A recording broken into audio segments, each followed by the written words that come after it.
Hi everyone, Aaron here for Zollotech, and today Apple released the Apple Watch Series 7. I have my hands on one here. You can see it's the stainless steel version, but there's 3 versions available now, and there's aluminum, stainless steel, and titanium. So the aluminum comes in at $399. You have 2 different sizes for all of the different watch models. You have 41 and 45 millimeters this year, so $399, or for the larger size, it's $429. If you want cellular on the lower models, add $100. However, the stainless steel models and titanium edition models come with cellular already. So those are $699 and $749 for the stainless steel, and then you can go well over $1,000 for titanium depending on the band that you get. This is the $749 version, and this actually just has the basic band with it, since I'll probably change that out after. So we'll go ahead and unbox this, take a look at it, and set it up and see what it's all about. So here's the Apple Watch box, and it doesn't really look any different than before. We just pull these pull tabs and it opens up like this, and then it has our watch in it and our band. So I just got a simple band this time. It's the Abyss Blue band solo loop. We'll set that aside, and here's the watch itself.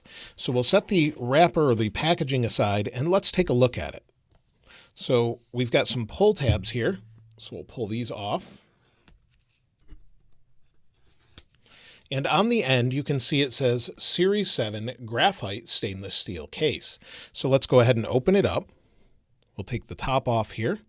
And I'm not sure I'll be replacing my Titanium Edition Series 6, but I'll have to make a determination after a couple days use or so, or a week or so. Let's open this up here. The box will release. There we go. And here is the Series 7 Apple Watch. So here's the paperwork. Let's take a look if there's anything in here different. We just have how to open the band or put the band on, and then your typical paperwork that comes with it, with battery, charging, handling, and safety, and more. Now inside, this cable should be a little bit different this year to charge the Apple Watch, and let's open it up here. And I say that it's different because this year it's USB-C. So while there's no charger in the box, they do give you a USB-C cable this year instead of USB-A. So you have that along with your typical charger. And again, this is a stainless steel watch version, so you have a stainless steel charging puck. So you'll see here that it's just kind of an aluminum, or maybe it's just aluminum this year. It used to be a shiny stainless steel. I thought it had a wrapper around it. So it just appears to be aluminum this year. Nothing special there. Now let's go ahead and take a look at the watch itself. So here's the watch. And the difference between stainless steel and titanium is the stainless steel is shiny. So where the titanium is more of a matte finish. So it's a little bit different that way. So let's slide this out here. See if we can get this out. There we go. And here is the watch itself. So as we look around it, I accidentally booted it up already, but as we look around, it's not really any different than last year. We have the same sensors and everything. And if we get closer, you'll see that it says Series 7 45 millimeter stainless steel. So no differences there. It will fit the same bands that you already have, and you'll see it's booting up now. And so let me add a band to this. Maybe I'll change it out later on, but this is the titanium Nomad band. I really like to use these usually, and I may have to get something different since I'm not sure they'll match 100%, but that gives you an idea of what it looks like there. Let's go ahead and set the Apple Watch up. So we'll go ahead and hit continue, and it says set up Apple Watch. So we have the Series 7 Apple Watch here. We want to set it up for myself, and then we're going to position this camera over the code here, or it's kind of a QR code type thing that's going on the Apple Watch. Let's see if we can get this to recognize. There we go. And it says your Apple Watch is paired. So it says restore from a backup or set up as a new Apple Watch. We'll restore from a backup, and let's pick my current one. And it actually doesn't have a backup from my current one, so I'll set it up as new. I don't mind doing that. We'll go ahead and hit set up as new, and we'll give it just a moment. And it says connecting to your Apple Watch. This may take a moment. So we'll wait for that, and let me take off the titanium version, and we can take a closer look between the two of them. So it's asking me to agree to terms and conditions. We'll do that. We'll hit agree, wait for it just a moment, and it says signing into your account. This may take a few minutes. Now I've taken the bands off so we can take a closer look together in just a moment. Let's go through our settings some more here, or setup. We'll hit OK for shared settings. And now it's asking if I want bold text size or not. I can set this up later, of course. It's just set to default. We'll hit continue, and then it's asking me to put in a passcode, so I'll do that. It's asking if I want to keep my Apple Watch up to date manually or automatically. I'll do it manually here. We'll give it a moment. Now it's asking if I want to set up Apple Pay. I'll set this up later. And then emergency SOS. You can press and hold the side button to call emergency services. This will also send a message to your emergency contacts. It also has fall detection, and we'll go ahead and hit continue. And then it's asking about cellular setup. I'll go ahead and set it up now. And now it says installing will be ready soon. So we'll go ahead and hit continue. It's got an always on display. We'll hit continue, and it says install available apps. I'll choose those later, and it's showing what kind of app view I like. I like the list view, so I'll select that. And it says Apple Watch is syncing. And then you can get to know your watch and go through all of the different things about Apple Watch Series 7. So you can see it's syncing here. And the first thing I notice is the display is definitely larger. That's easy to see here on the other one. Let me unlock it. This is a 45mm versus the 44mm from last year. It's 20% more screen area than the Series 6, and that's due to borders that are reduced by 40%. So we'll be able to see that a little bit better once it's booted up and on the home screen. As far as the sides go, let's take a look at those. So you can see here is a Series 7 versus Series 6. Looks pretty much the same. You also have the same sensors, like I said before. It looks, again, pretty much the same. One just says Series 6 on the left, Series 7 on the right. Nothing really is too different. However, the speakers are slightly different here on the side. So instead of having a little break between them, there's no break between the speaker at all. So that's something that's a little bit different. So not really too much different. The microphone on the other side is the same. I guess you can identify it by not having the little break in the center there. So that's one thing that's slightly different between the two of them other than the display. Also, the weight is a little bit different. With stainless steel, it's going to be slightly heavier since titanium is a lighter metal. You can feel that a little bit, but it's nothing you wouldn't easily get used to. So that's something to note. It's not really that noticeable. However, if you want a really light watch, go for the aluminum version.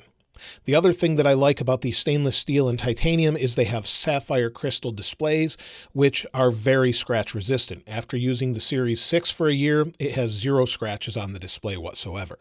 So that's one reason I get it. I tend to be a little bit clumsy with it and bump it into walls, and I don't want to put a screen protector on it. So sometimes I've bumped it into brick and it just doesn't even scratch. So it's nice to have that. So we'll go ahead and wait for this to complete setting up, and then we'll take a closer look at the actual features and the display. Now the Apple Watch is set up, and so you can see this is the default watch face. It's Meridian, although it's not the newer watch faces. We'll take a look at that in a moment. But first, let's go ahead and take a look at our settings and see which version is pre-installed. So if we go to General and then About, we can see that it is watchOS version 8.0 with a build number of 19R346. There should be an update to this watch version as well. Similar to what happened with the iPhone, there should be an update for that. Now, if we go back, we'll go back home here, and you can see again the watch face. Let's go over to, or let's add a watch face here. We'll add a new one, and you can see there's new watch faces. Now, most of these are the same with watchOS 8, but you can see the new watch faces here. So if we scroll down, there's a new one that's sort of edge to edge, and it's called Contour. So we'll go ahead and hit Add, and you can choose rounded or regular. And then if we scroll through, you've got dial color, and then you also have color. So we've got colors here. We can pick whatever we want to match whatever band we're using. So we'll go to the next one, and then we have complications we can set on this one, calendar, personalization, and so on. So that's one of the new watch faces, and it goes edge to edge, as you can see. Now there's also another new watch face. So if we go over and hit new and then tap on the new watch faces, not only do we have Contour, but we also have Modular Duo. So if we add Modular Duo, you can see add face, and now you've got a bunch of different options for colors. But what you have here is not only complications at the top, but you've got double complications. So you can change this to whatever you'd like, and you've got a lot more room here. So you've got all sorts of room for different information if you prefer this. UV index, your wind, and everything else. And of course, maybe you want to go to workouts here. You can change this one to activity or whatever you'd like. You have all of these different options for this complication. And of course, you can change the colors as well. However, I think the other watch face looks a little bit better.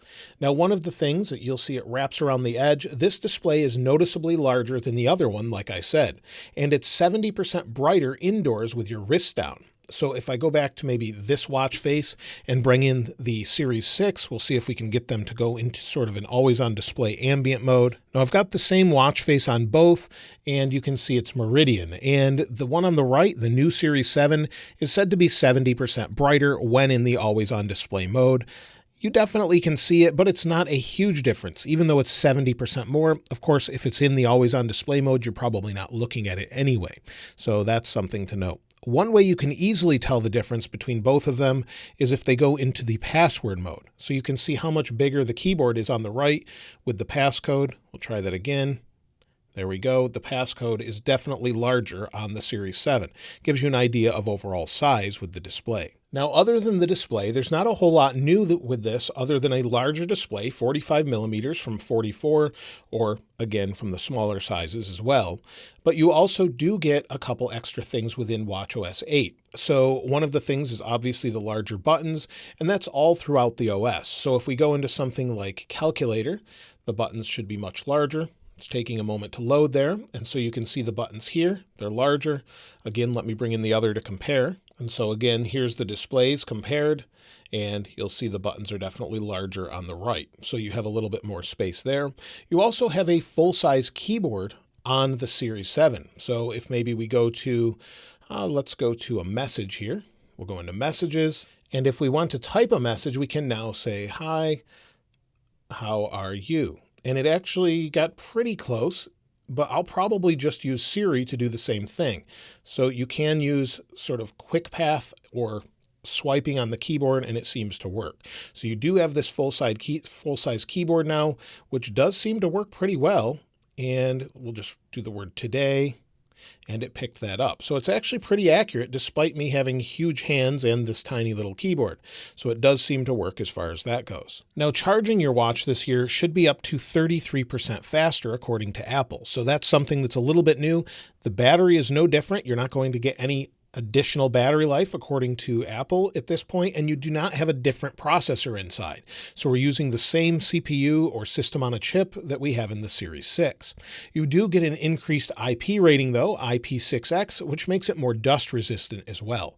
So really there's a few different things here. The differences is the larger display, brighter display when in ambient mode or always on display, with smaller borders, and then also you have that keyboard. Everything else is basically the same between the Series 6 and Series 7. Now I wanted to try this solo loop just to see what it looks like as well, so we'll open it up here. And these are very comfortable if you've ever used one of these. So the solo loop is about $50 by itself. And inside, you do need to pick the size that works for you. So if you don't pick the correct size, it won't fit. So you'll need to measure your wrist to make sure these fit properly. It's basically stretchy, sort of silicone rubber sort of feeling. So let's go ahead and take the other watch band off for now. So we'll put the solo loop on. This is a size 10 for me. And let's see what we've got here. So this just fits on your wrist like that. Let's unlock it. And so you can see it matches the solo loop, and that's what it looks like. Now, these don't really give, so you want to make sure you get the right size. And it also is good to hold it tight to your wrist for the sensors to work. So you don't want it too tight, but you also want it to be comfortable as well. So size 10 or 11 might be a little bit better for me, but this gives you an idea of what the solo loop is like.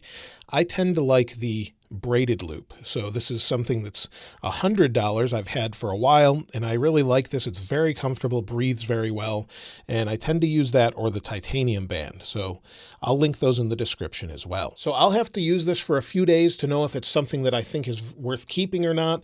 Of course, I do like the look of it being a little bit different. It's stainless steel and shiny, and I think it does look pretty great with this black band. I think it looks nice. It has a good contrast to it. So I'll use it for a few days, see what it's like, and see if it's worth keeping over the Series 6. I would say for most people, it's probably not. If you have a Series 5 or Series 6, from a Series 5 to a Series 7, you'll probably have some increased battery life. Of course, that faster charging and larger display. It definitely looks larger than I expected. And so I think I like this, although I'll probably use my default watch face that I have on the other Apple Watch as well. Now, if you'd like to get your hands on the wallpaper I have in this video, of course, I'll link that in the description like I normally do. And if you picked up an Apple Watch, I'd love to hear from you in the comments below. If you haven't subscribed already, though, please subscribe. And if you enjoyed the video, please give it a like. As always, thanks for watching. This is Aaron. I'll see you next time.